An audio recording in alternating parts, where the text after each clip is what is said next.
Shalom semuanya, selamat pagi. Sebelum kita akan memulai ibadah pada pagi hari ini, mari kita sama-sama mengucapkan moto gereja kita. GMI Jemaat Kana, segala kemuliaan hanya bagi Tuhan, jangkau jiwa-jiwa bagi Kristus berapapun harganya. Mengasihi Tuhan, mengasihi sesama, melayani Tuhan dan sesama, itu caranya. Amin. Mari kita awali ibadah ini dengan satu lagu pujian, Saat Pagi.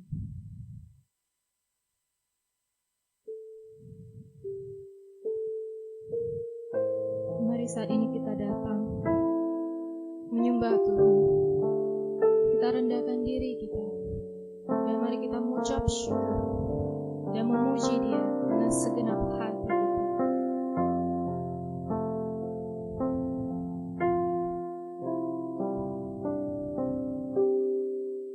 Saat pagi hari ku datang lagi menghadap Tuhan dan rendahkan diri, mengucap syukur buat hari yang Kau beri, memuji Tuhan dengan segenap hati. Sekali lagi, saat pagi hari ku datang lagi menghadap Tuhan dan rendahkan diri,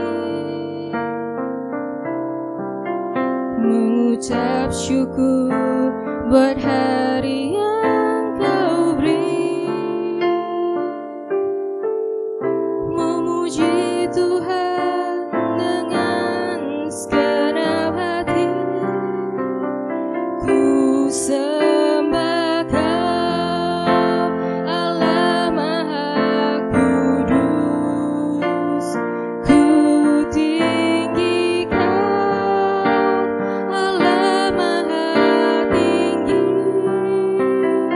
Ku serahkan tubuh jiwa rohku dalam pimpinanmu, Tuhan.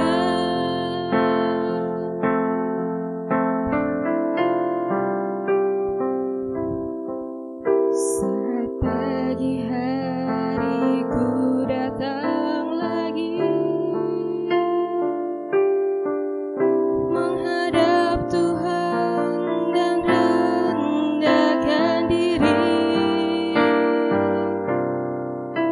mengucap syukur buat hari yang Kau beri, memuji Tuhan dengan segenap hati. Ku sembah Kau, Allah Maha Kudus. Ku tinggikan, Allah Maha Tinggi. Ku serahkan tubuh jiwa rohku dalam pimpinanmu, Tuhan. Ku sembah Kau, Allah Maha Kudus. Kau, Allah Maha Kudus. Ku tinggikan, Allah Maha Tinggi. Ku serahkan tubuh jiwa rohku dalam pimpinanmu, Tuhan. Tuhan, pada pagi hari ini kami mau datang ya Tuhan, menghadap dan menyembah Engkau ya Tuhan. Kami sungguh rindu ya Tuhan, memuji dengan segenap hati kami ya Tuhan. Tuhan, sungguh kami mengucap syukur ya Tuhan, di dalam keadaan yang sulit ini ya Tuhan, kami boleh diberikan kesempatan lagi ya Tuhan, untuk kami boleh beribadah, bersekutu dengan-Mu ya Tuhan. Terima kasih untuk hari yang baru ini ya Tuhan. Terima kasih untuk pagi hari ini ya Tuhan. Kami mohon ya Tuhan, Kau layakkanlah kami ya Tuhan, untuk kami boleh menyembah Engkau Allah yang Maha Kudus, meninggikan nama-Mu yang sungguh tinggi ya Tuhan. Kami sungguh rindu ya Tuhan, Kau hadir di tengah-tengah kami ya Tuhan, baik yang ada di gereja maupun yang ada di rumah kami masing-masing ya Tuhan. Hadirlah di tengah-tengah kami ya Tuhan, jamah kami ya Tuhan, penuhi kami dengan Roh Kudus-Mu ya Tuhan. Kami sungguh rindu boleh menikmati kasih-Mu ya Tuhan, dimanapun kami berada ya Tuhan.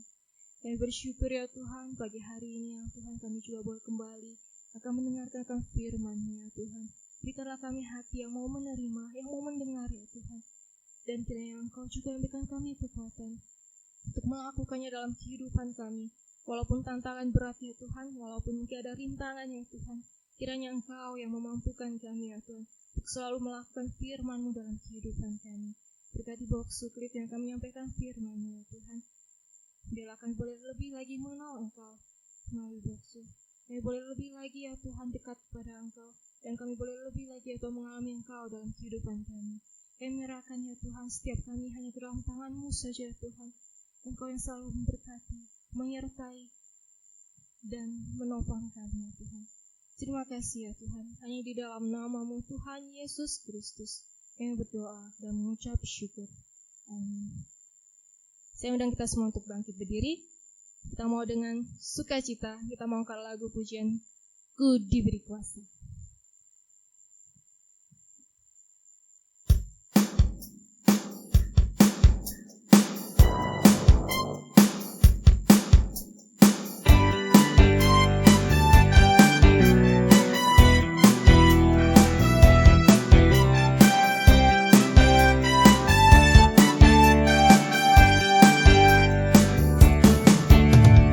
Ku diberi kuasa, Raja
masih tetap dalam keadaan berdiri, mari kita sama-sama mengakui pengakuan iman rasuli.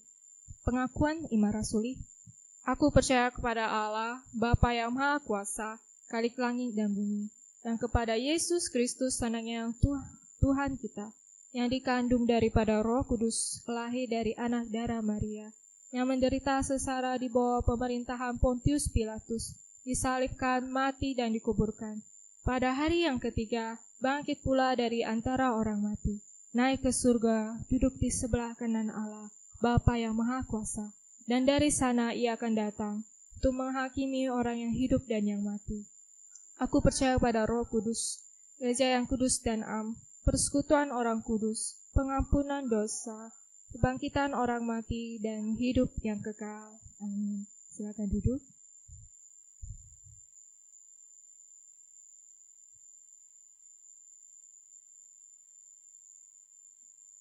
Kita akan mendengarkan firman Tuhan. Mari kita angkat lagu pujian Tetap Setia.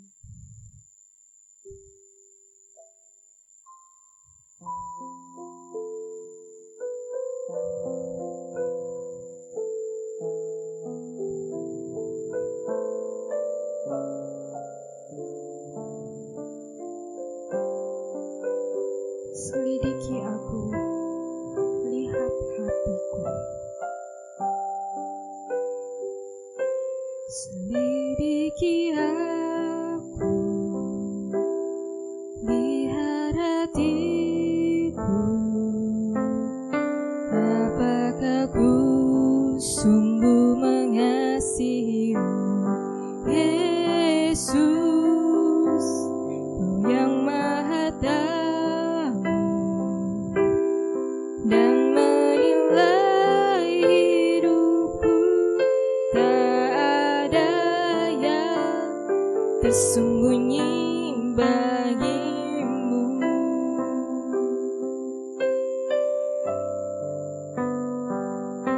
Selidiki aku, lihat hatiku. Apakah ku sungguh mengasihimu, Yesus, Kau yang Maha Tahu dan menilai hidupku. Tak ada yang tersembunyi bagimu. Telah kulihat kebaikan-Mu yang tak pernah habis di hidupku. Ku berjuang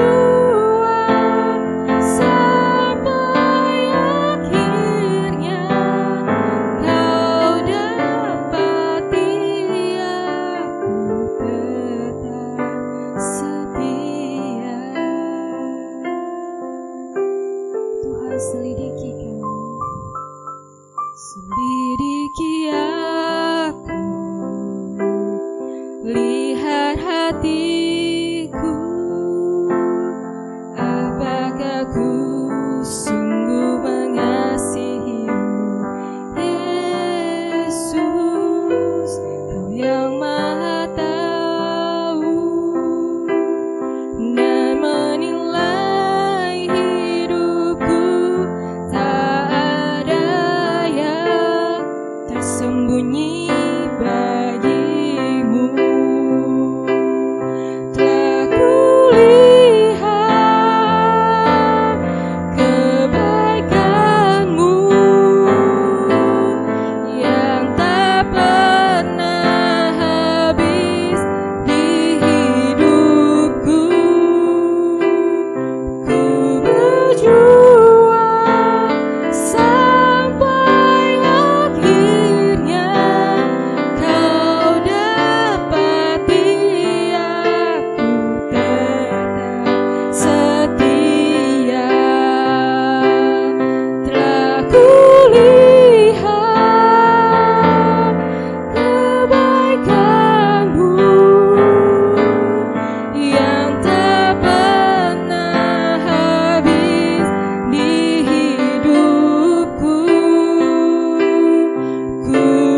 Mari kita bersatu di dalam doa.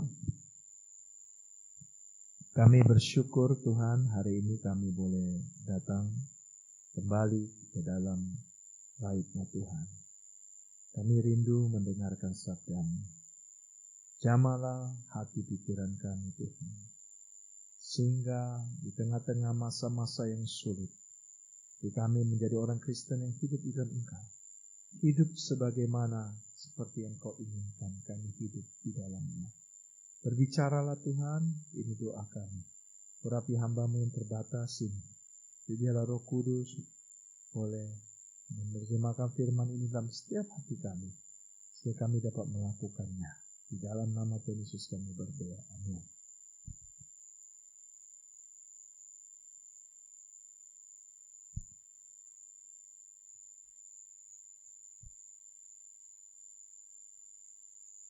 Mari kita membuka satu bagian firman Tuhan.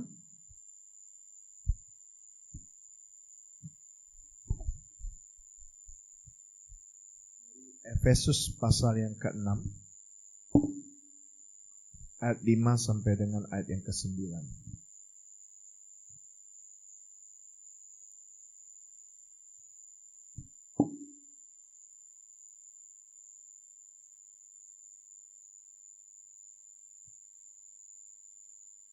Efesus pasal 6 ayat 5 sampai ayat yang ke-9. Demikianlah firman Tuhan. Hai hamba-hamba, taatilah Tuhanmu yang di dunia dengan takut dan gentar, dan dengan tulus hati, sama seperti kamu taat kepada Kristus. Jangan hanya di hadapan mereka saja untuk menyenangkan hati orang, tetapi sebagai hamba-hamba Kristus dengan segenap hati melakukan kehendak Allah, yang dengan rela menjalankan pelayanannya seperti orang-orang yang melayani Tuhan dan bukan manusia.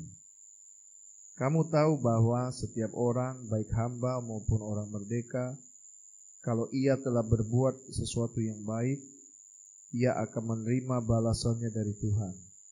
Dan kamu tuan-tuan, perbuatlah demikian juga terhadap mereka, dan jauhkanlah ancaman.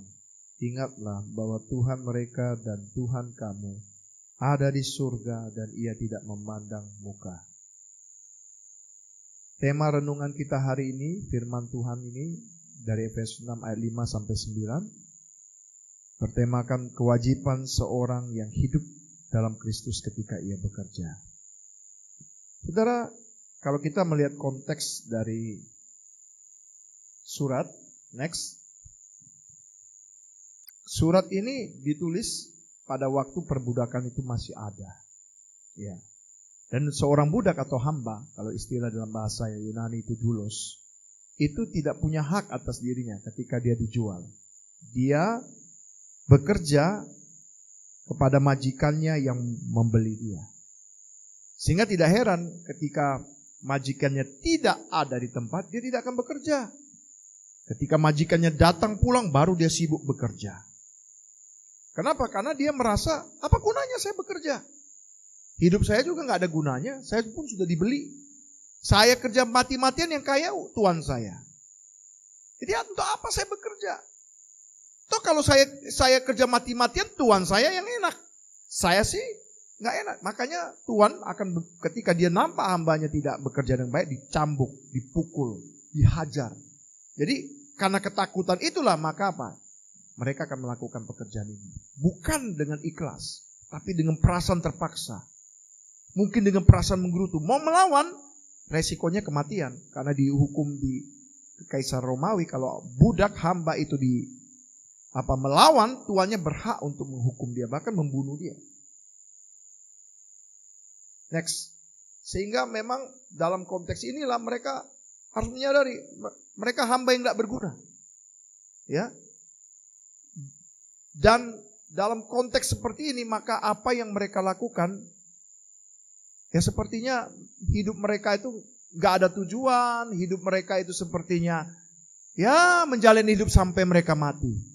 Kecuali kalau Tuhan mereka baik, Tuhan mereka bermurah hati, memberikan mereka kesempatan kemerdekaan, itu lain cerita. Nah, next. Surat Efesus ini dibuat pada saat perbudakan masih berlaku. Dan seorang tuan yang memiliki hamba yang malas pasti akan memperlakukan dengan kejam, menghukum dia. Ya, sesuka hati tuannya itu. Next.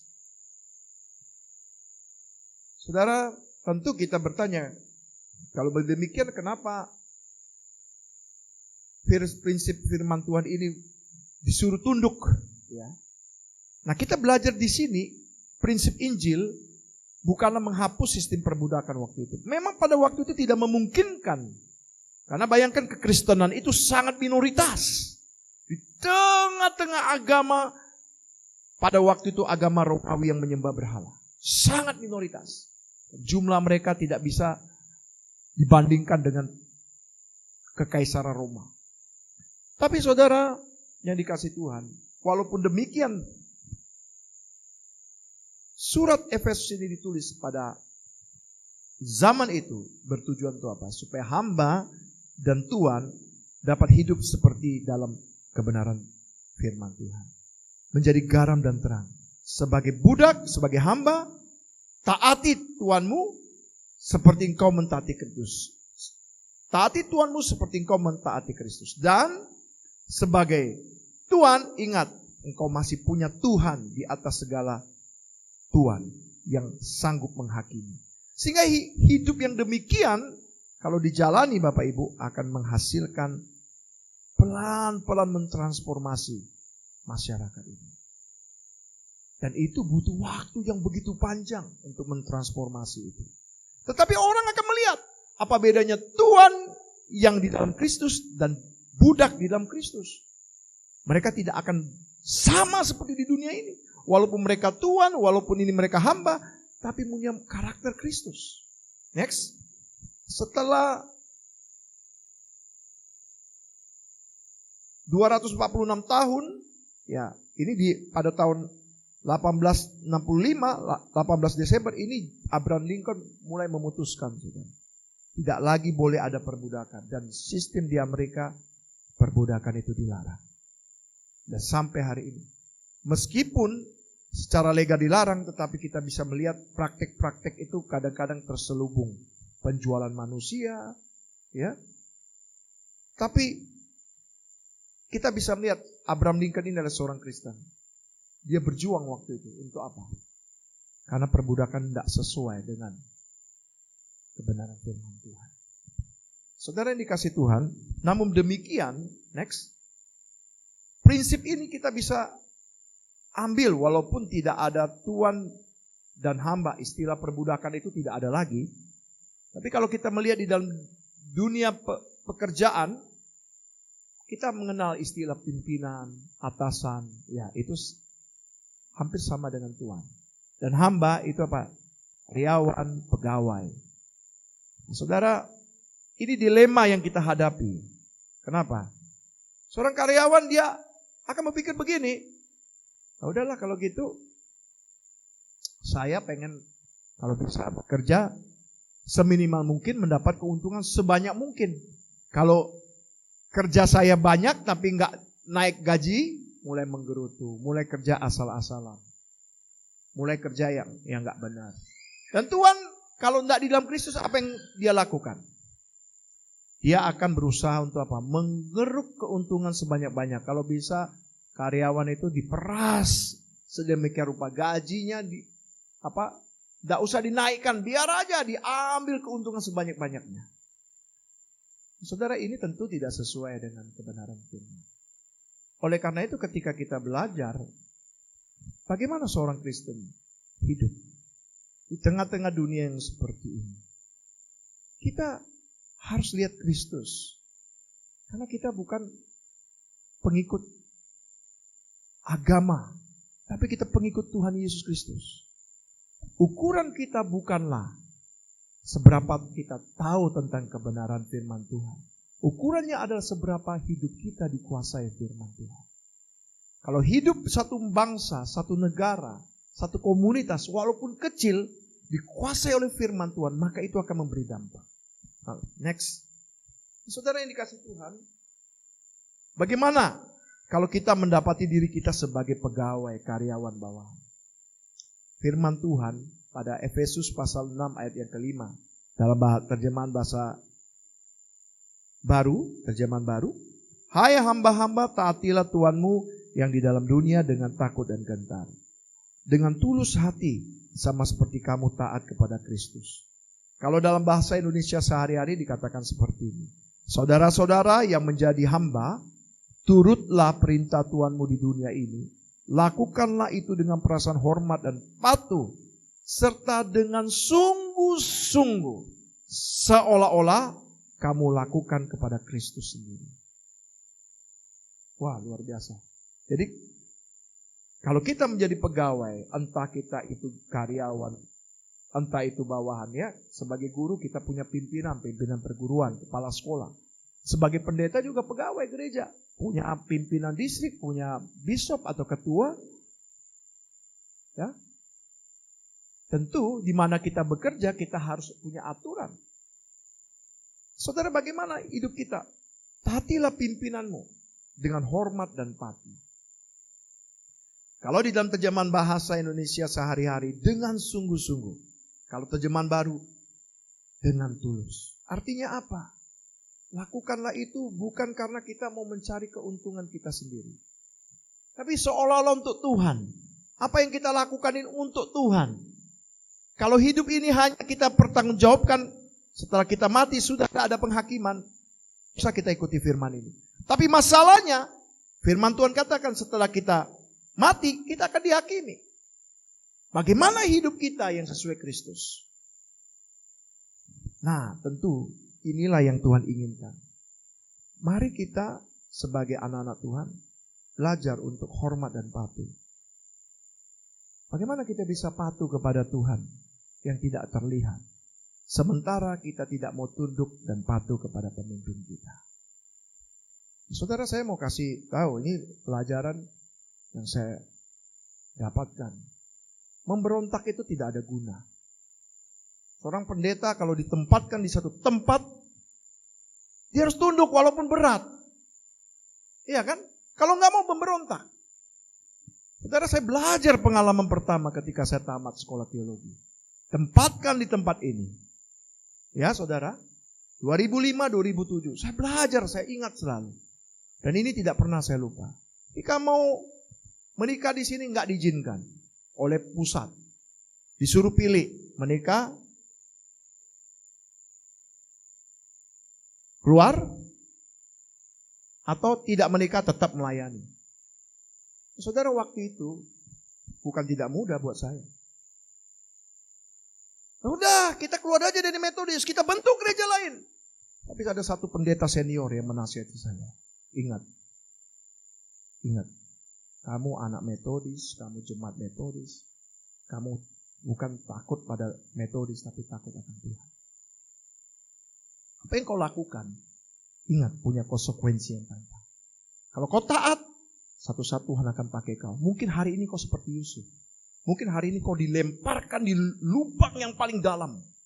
Tapi ingat, itu tidak berhenti di situ. Satu saat engkau akan diangkat, naik ke atas. Karena itu, jangan merusak sistem yang ada. Nah, saudara, waktu itu saya taat tunduk. Tidak mudah, saudara. Malahan saya juga melakukan klarifikasi. Saya bersama pimpinan saya, ayo kita sama-sama klarifikasi masalah yang sudah ada. Supaya jemaat ini tidak pecah. Jemaat ini bertahan di sini. Saya tetap kunjungi jemaat ini. Saudara tahu nggak? Cara Tuhan itu luar biasa. Ketika saya taat tunduk sama Tuhan, melakukan perintah Tuhan, saya hormat dan tunduk, apa yang terjadi? 2016 saya Tuhan bawa lagi ke sini. Satu pelajaran. Lakukan ini seolah-olah untuk Tuhan, bukan untuk manusia. Kalau untuk manusia kita bisa berontak. Saudara, saya mendengar ada pendeta yang tidak mau ditempatkan, keluar dari mengundurkan diri, terus dia buat saingan. Itu tidak benar, saudara. Tetapi saudara, yang benar adalah lakukanlah itu seolah untuk Tuhan. Bagaimana kita bisa tunduk taat sama Tuhan yang kelihatan, tidak terlihat.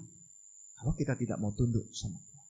Mari, inilah pelajaran. Mungkin kita punya pemimpin yang, ya saudara, nggak sempurna pemimpin itu. Sehebat-hebatnya dia ada kekurangan. Tapi ingat, sekurang-kurangnya dia ada kelebihan. Mari kita lihat bukan pada pemimpin itu, tapi pada Tuhan. Itu yang pertama, saudara. Sehingga kita bisa taati pemimpin kita dengan patuh dan hormat. Seperti kita menghormati Tuhan sendiri. Yang kedua, saudara yang dikasih Tuhan.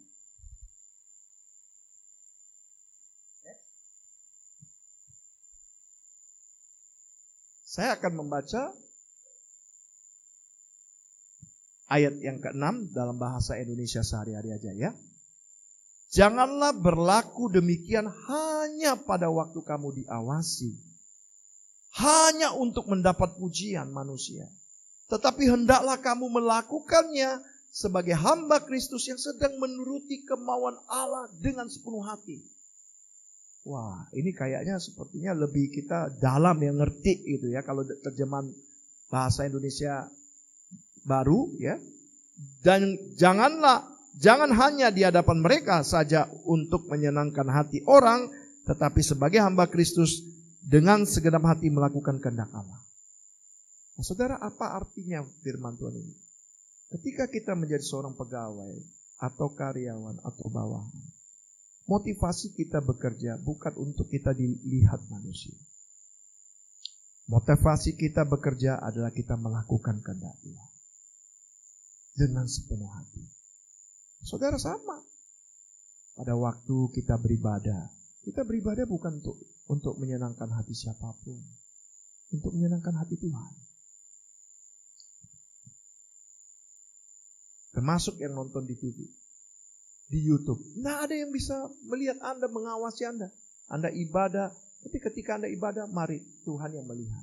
Bagaimana sikap kita beribadah. Apakah kita menggunakan ibadah YouTube ini sambil kita buka aplikasi yang lain. Tuhan yang tahu. Sama ketika kita bekerja, saudara.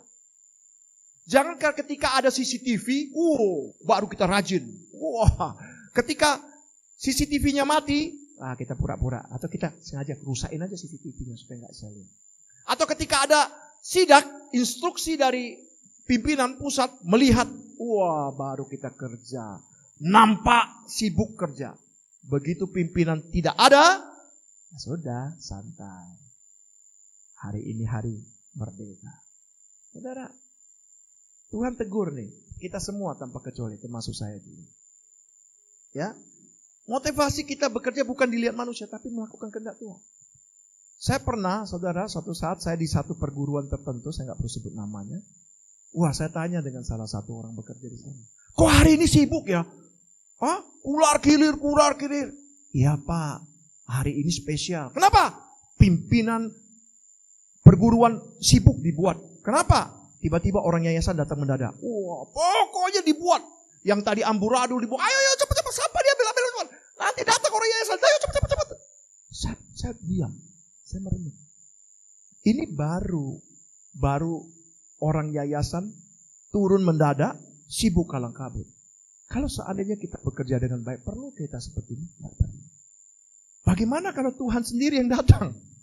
Saudara, Tuhan bilang aku datang seperti pencuri. Tidak. Aku kasih tahu, tiba-tiba aku datang. Angkat. Tinggal sebuah yang tidak sungguh-sungguh. Saudara, ukuran kita hari ini bukanlah kita menyenangkan hati manusia. Ukuran kita, bagaimana kita menyenangkan hati Tuhan. Mungkin untuk itu orang akan bilang, goblok kali kau. Ya kalau nggak ada pimpinan, udah santai kita. Bila perlu kita cap sidik jari, hadir. Kita jalan shopping. Nanti lagi, kan gak ketahuan. Saudara, kalau seperti itu, tanya, kita benar anak Tuhan? Atau enggak? Kita benar orang di dalam Kristus atau tidak? Inilah yang Tuhan inginkan. Waktu surat ini beri, perbudakan itu masih ada. Dan hamba itu sepertinya nggak ada harapan. Tapi firman Tuhan katakan, kamu sebagai budak, walaupun hidupmu seperti ini, tunjukkan kamu bahwa kamu sudah ditebus Kristus. Kamu lakukan bukan untuk menyenangkan Tuhanmu itu, tapi kamu lakukan itu untuk menyenangkan Tuhan Yesus yang sudah menebus kamu. Saudara, mari, ini aplikasi yang praktis buat kita, saudara. saat kita bekerja. Mungkin kita kesal dengan pimpinan kita. Mungkin kita gondok. Tapi saudara, yang kita lakukan bukan untuk supaya dia senang. Tapi Tuhan senang.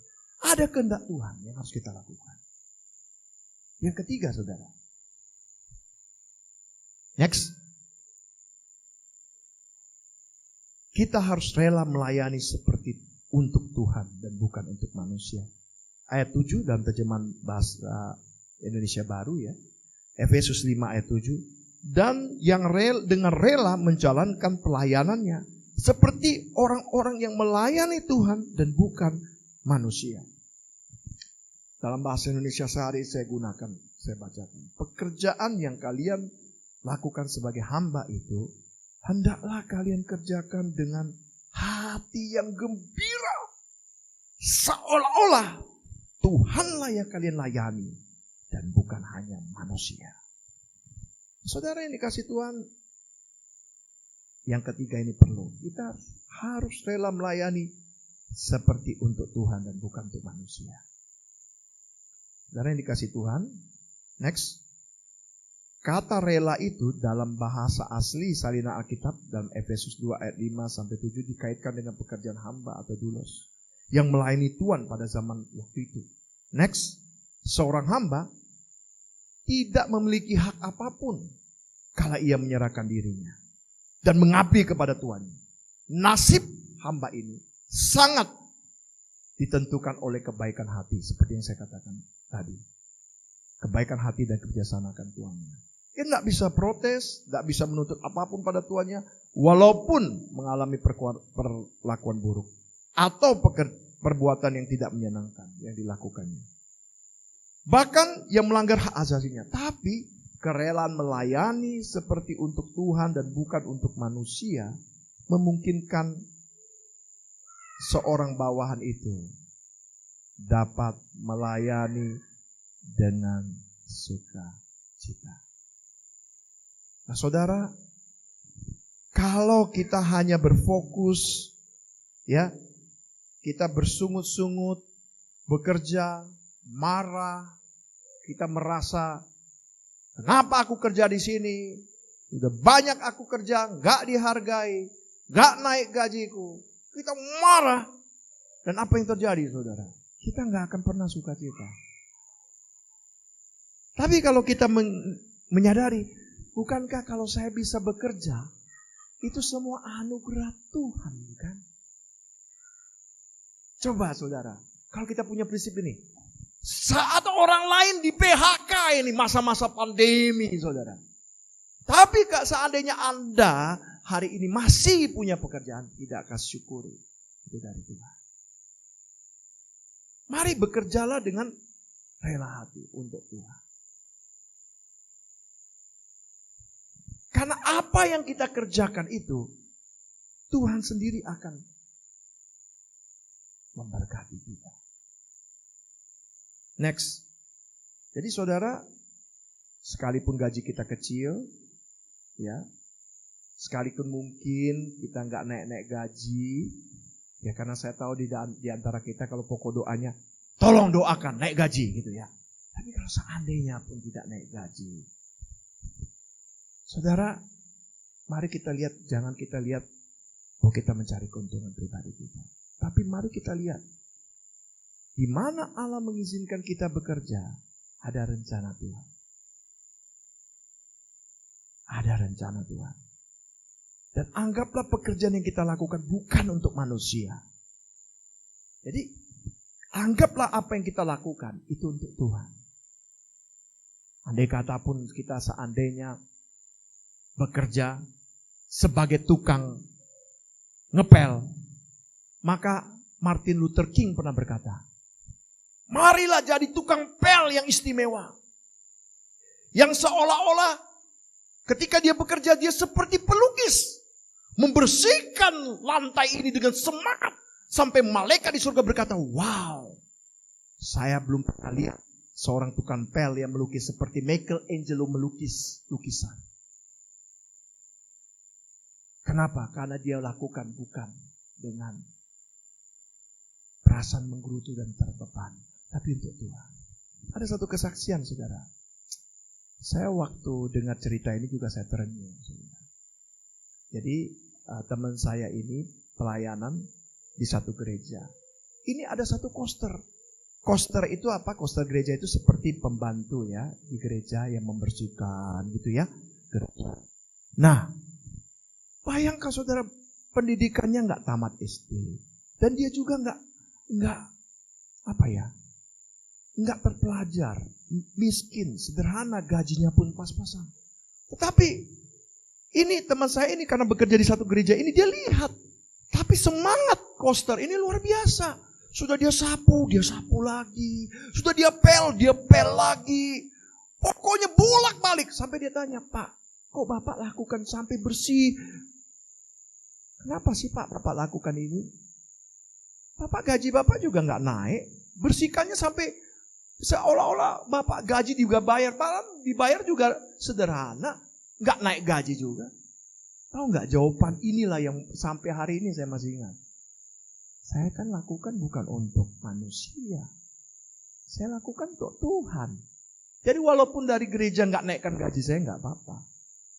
Tuhan akan memberkati saya. Dengan caranya yang ajaib. Nah saudara, Bapak Ibu yang dikasih Tuhan. Kalau kita belajar untuk menerima keadaan kita dengan hati yang lapang dada, lakukan untuk Tuhan. Tuhan sendiri akan membalas. Amin. Amin Bapak Ibu. Amin. Saudara, ada sebuah ilustrasi yang pernah saya dengar. Ada dua insinyur. Ini saya kutip dari khotbah Bapak Stephen Tong ya. Dia cerita ini dan ini terekam dan sangat bagus untuk kita renungkan. Jadi ada seorang kaya, dia mempekerjakan, kita beri nama lah, Insinyur Andi, satu, ini namanya Insinyur Budi. Sehingga apa yang terjadi? Si Andi ini terkenal pintar sekali korupsi.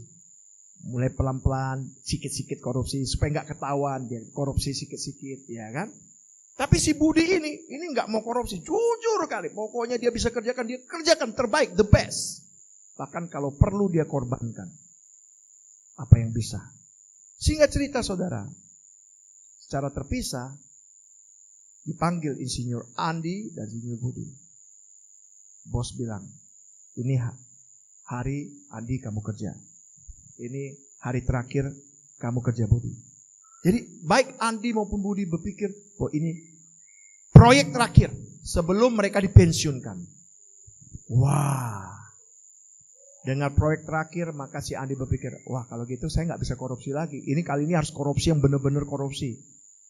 Dulu biasanya 10% saya korupsi, 20%, 30%. Kali ini 50%. Biar saya dapat untung banyak. Sudah itu saya akan nggak dipakai lagi. Jadi saya mau makan apa? Tapi saudara, si Budi ini dia berpikir beda seperti si Andi. Karena ini terakhir. Maka saya harus memberikan yang terbaik, saudara. Dan sehingga apa yang terjadi? Dia lakukan. Dia betul-betul kerjakan bangunan itu. Sehingga setelah selesai, maka mereka dipanggil, saudara. Ya, Budi, ini kunci. Andi, ini kunci.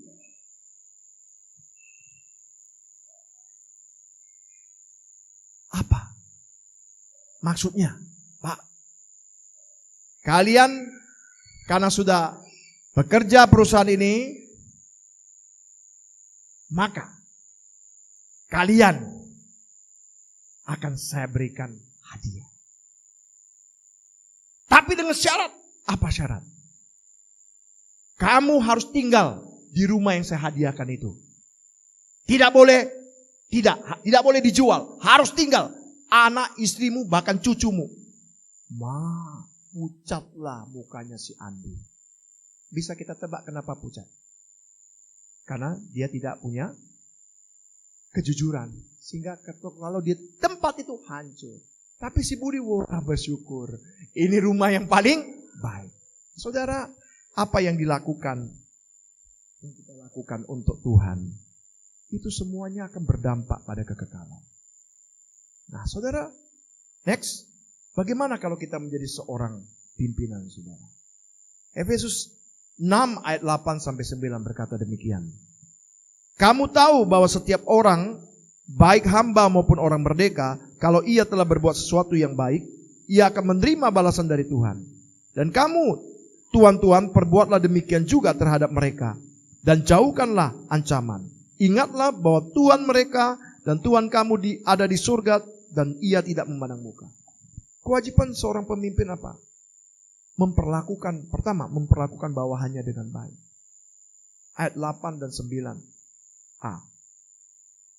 Baik orang merdeka maupun budak, kalau ia berbuat sesuatu yang baik, ia akan menerima balasan dari Tuhan.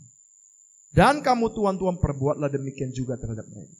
Kita harus sadar, ketika ada orang bekerja dengan kita, saya selalu ya saudara, dalam mempekerjakan seorang, kita jangan sudah gajinya kecil, kita tindas lagi, kita, ayo sini, nih, apa ini debu belum, ini. Sudah gajinya kecil, kita tindas lagi, kita nggak kasih bonus lagi. Saudara jangan, kalau kita seorang bos, kita punya wira swasta, kalaupun kita bukan bos, sadarlah kita punya Tuhan di atas kita, Tuhan Yesus. Maka saudara, tanya, kalau kita di posisi seperti bagaimana? Perbuatlah yang baik. Kenapa? Mana tahu pembantu kita belum percaya kepada Kristus. Dia akan lihat beda ya bos saya ini ya. Orang Kristen ya, tapi penuh kasih ya. Kalau kita punya sifat tidak berbeda dengan orang dunia, lalu apa kesaksiannya? Itulah sebabnya pada saat surat ini tulis, Paulus menegur pada tuan-tuan pada waktu itu. Kamu harus punya sikap yang berbeda. Sehingga apa? Sehingga hamba-hambamu bisa lihat engkau seorang tuan yang hidup dalam kebenaran Kristus.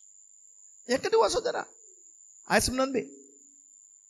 Dan kamu tuan-tuan perbuatlah demikian juga terhadap mereka dan jauhkanlah ancaman. Saudara, di sini jangan kita sering sebagai bos sering mengancam. Berhenti mengancam. Tapi panggil, tegur, bicara dari hati ke hati. Kita cari sama-sama win-win solution. Itu bos yang baik. Saya belajar saudara, memang gak mudah. Ya, walaupun saya bukan bos, saya juga hamba Tuhan. Saya bekerja bersama-sama, ada mitra saya, sopir gereja, ada juga pembantu rumah tangga yang bersihkan. Kadang kalau ketika mereka melakukan kesalahan, saya harus panggil empat mata. Bicara dari hati kami. Kita tidak bisa menekankan apa ancaman-ancaman. Orang kalau sering diancam mama berontak, saudara. Tapi apa yang harus kita lakukan adalah kita belajar untuk yuk sama-sama cari. Kalau kita ada masalah ini, yuk kita sama-sama cari. Solusinya apa? Sehingga sama-sama enak. Kamu sebagai karyawan enak, saya sebagai bos pun enak. Nah, saudara yang dikasih Tuhan, sebagai pimpinan ataukah kita itu sebagai atasan ataukah majikan, maka kita harus ingat ayat 9c ini. Saya bacakan satu ayat seluruhnya. Dan kamu tuan-tuan, perbuatlah demikian juga terhadap mereka dan jauhkanlah ancaman. Ingatlah bahwa Tuhan mereka dan Tuhan kamu ada di surga dan ia tidak memandang muka. Kita sadari kita punya Tuhan Tuhan yang adalah hakim yang adil yang tidak memandang muka. Saudara yang dikasih Tuhan, kalau kita sadar kita punya Tuhan yang tidak memandang muka, maka kita harus berhati-hati. Apa yang kita lakukan itu Tuhan lihat, sekalipun orang lain tidak lihat. Dan next, apa yang terjadi ketika baik atasan maupun bawahan, baik karyawan, pegawai maupun bos atau direktur, pimpinan, ya, melakukan firman Tuhan ini. Ayat 8, saya akan baca. Kamu tahu bahwa setiap orang, baik hamba maupun orang merdeka, kalau ia telah berbuat sesuatu yang baik, ia akan menerima balasan dari Tuhan. Bahasa Indonesia sehari-hari.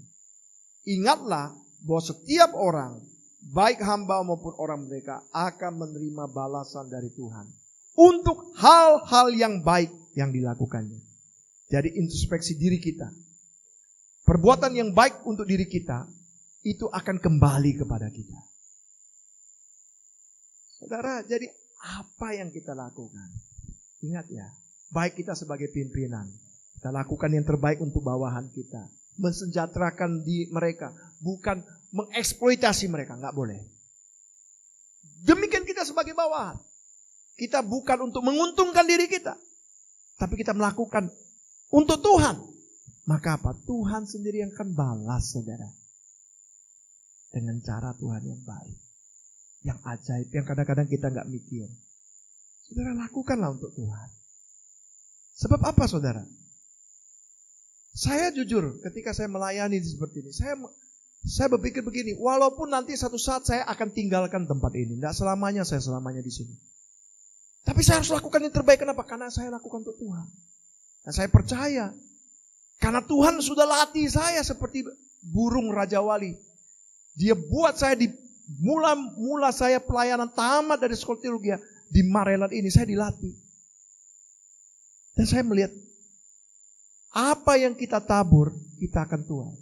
Jadi Bapak Ibu, saudara-saudara yang dikasih Tuhan, apa kesimpulannya hari ini? Next, sangat sederhana. Tapi kesimpulan ini saya undang untuk kita baca sama-sama ya. Ya. 1, 2, 3 ya. Kewajiban seorang yang sudah hidup dalam Kristus ketika ia bekerja sebagai bawahan, maka ia akan mentaati pimpinannya. Motivasi bekerja bukan untuk dilihat manusia, namun untuk melakukan kehendak Allah. Rela melayani seperti Tuhan, seperti untuk Tuhan dan bukan untuk manusia.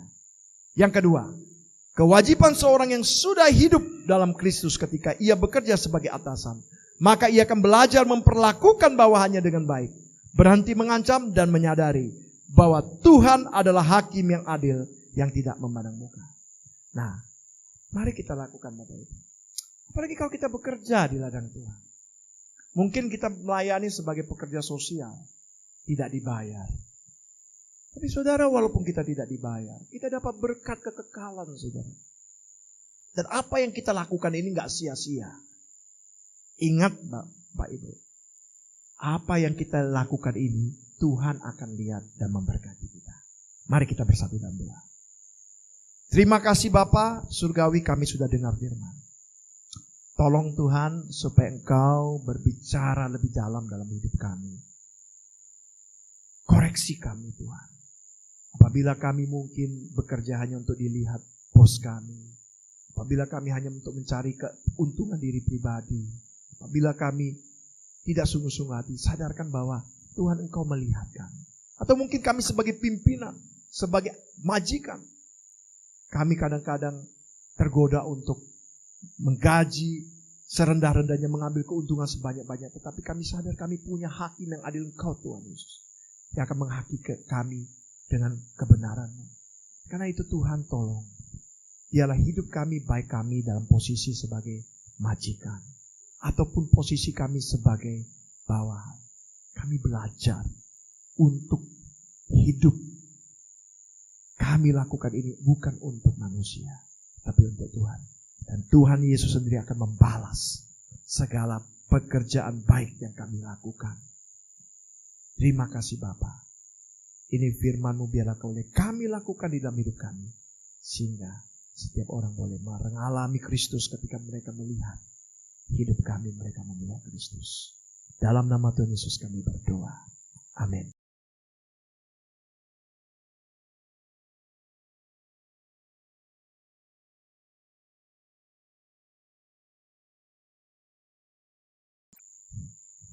Kembali kita akan memuji Tuhan. Kita angkat lagu pujian, Jadi Seperti-Mu.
Mari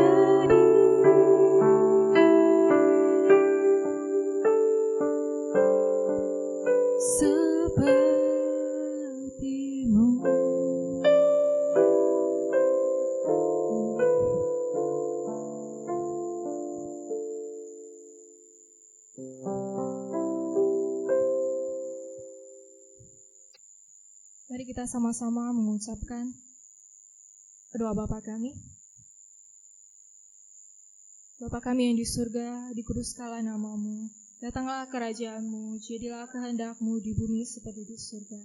Berikanlah kami pada hari ini makanan kami yang secukupnya, dan ampunilah kami akan kesalahan kami, seperti kami juga mengampuni orang yang bersalah kepada kami. Dan janganlah membawa kami ke dalam pencobaan, tetapi lepaskanlah kami daripada yang jahat. Karena Engkau yang punya kerajaan dan kuasa dan kemuliaan sampai selama-lamanya. Amin. Tekstu lagi. Kepada Allah beri puji serta kepada Al-Masih Roh Kudus muliakan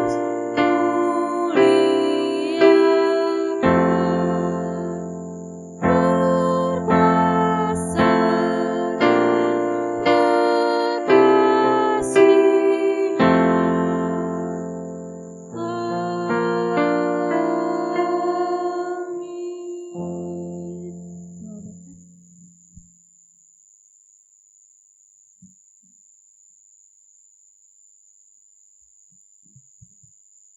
Terimalah berkat dari Tuhan, kiranya kasih Allah Bapa, anugerah dari Tuhan Yesus Kristus, penghiburan dari Roh Kudus senantiasa menyertai kita mulai dari hari ini besok bahkan sampai selama-lamanya. Amin. Amin.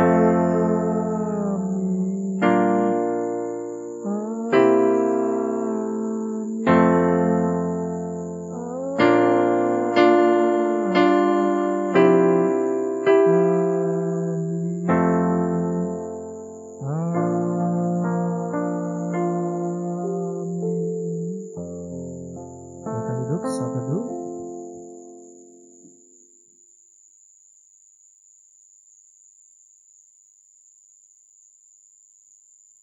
Amin. Pengumuman.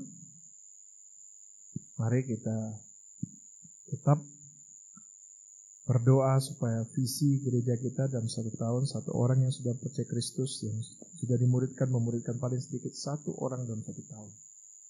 Dan kita juga doakan moto gereja kita supaya menjadi kenyataan. Karena segala kemuliaan hanya bagi Tuhan, jangkau jiwa-jiwa bagi Kristus berapapun harganya, mengasihi Allah, mengasihi sama, melayani Tuhan dan sama itu caranya. Dan setiap hari Rabu, Bapak Ibu, saudara-saudara dikasih Tuhan, hari Rabu jam 19.20 kita ada persekutuan doa via Zoom, ya. Dan kita akan membahas materi firman Tuhan yang sudah disampaikan di dalam link link YouTube yang dikirim di grup GMI Kana, dan itu kita akan bahas. Jadi Bapak Ibu silakan ikut persekutuan doa pada hari Rabu, setiap hari Rabu jam 19.20.